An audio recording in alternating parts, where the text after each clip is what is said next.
kayong, may courses kayong kinuha na may certificate, lagay nyo doon. Di ba? These are supporting documents. Experience questions, they just check kung talaga nga bang alam mo yon. No? And this happened, but I am the employer naman this time. Nagka-Rubik Cube. Ito.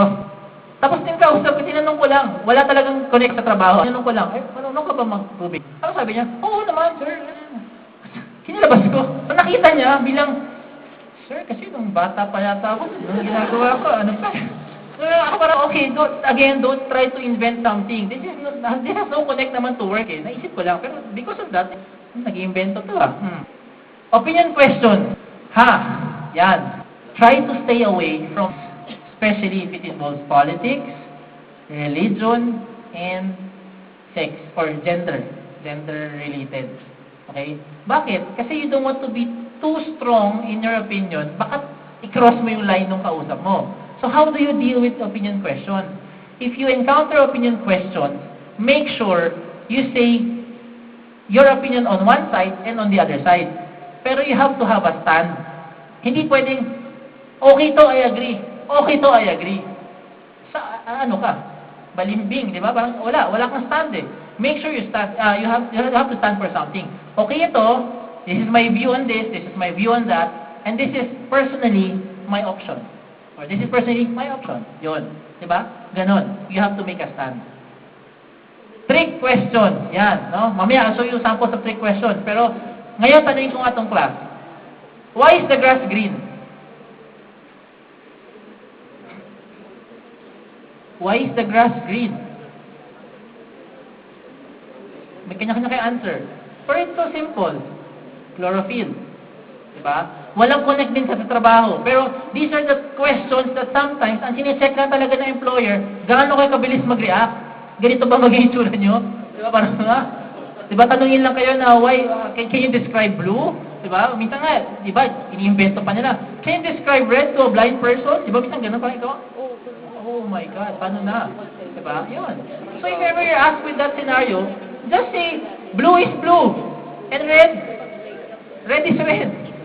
Diba? Ano pa mo masasabihin, diba? What is a color? It's a color. It's a mixture of what, kung gusto maging scientific, pwede rin. Pero, diba? Wala. Ganun lang. Because the trick question, tinitest lang talaga dun is paano ka mag-react eh. Diba? Obviously, trick, kaya nga siya it's a trick question. Okay?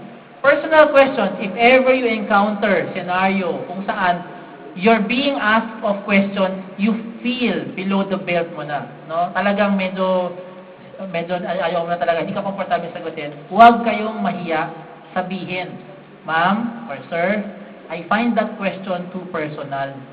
No? Can we proceed with the next question? No? Make sure lang din, huwag naman lahat ng tanong. Ma'am, sir, I find that question too personal. Ma'am, sir, I find that question too personal. Diba, parang lahat na lang, di ba? Nag-interview pa kayo. Okay? Right. Again, summary lang ng interview question. Okay? So, these are some examples, no? You can read through it, pero ang bottom line nito is, do not beat around the bush, sabi nga dun sa kasabihan, no? Huwag magpaligoy-ligoy. Pag tinanong kayo ng tanong, sagutin nyo lang yung tanong. No? What are your hobbies? Huwag na kayo magkwento kung ano pa yung nangyari para sabihin nyo lang yung hobby. Sabihin nyo lang, I'm into photography. O yan. O yun yung example. Alright? I'll show you some more examples. Diba? When faced with a negative question, how do you turn it to positive? O diba? Sample question. What is your greatest weakness? Greatest na, weakness ba? Diba? Parang yung pinapractice mo sa bahay. Greatest, strength or greatest skill, diba? Bilang greatest weakness, paano na to? Okay lang naman na sabihin mo yung totoo. If you're not an organized person, for example lang, I'm using example, you're not an organized person, makalat ka, magulo ka, no? Mag-organize. Okay lang, sabihin mo, that's not my strength. However, I make sure that I am able to deliver. Kung ano man yung style ko, ganito yung style ko, I arrange them one by one, I write them in all post-it notes. Diba? Magulo man ako, I make sure I deliver pa rin. Applying whatever it is that you're applying. Okay? Don't just end by saying, I'm not an organized person. Period. Diba? Yan. Okay? Next one. You have to think fast. Ito yung sasabi kong trick questions. Pag tinanong kayo, diba? Aside from parrots, what kind of animals can talk?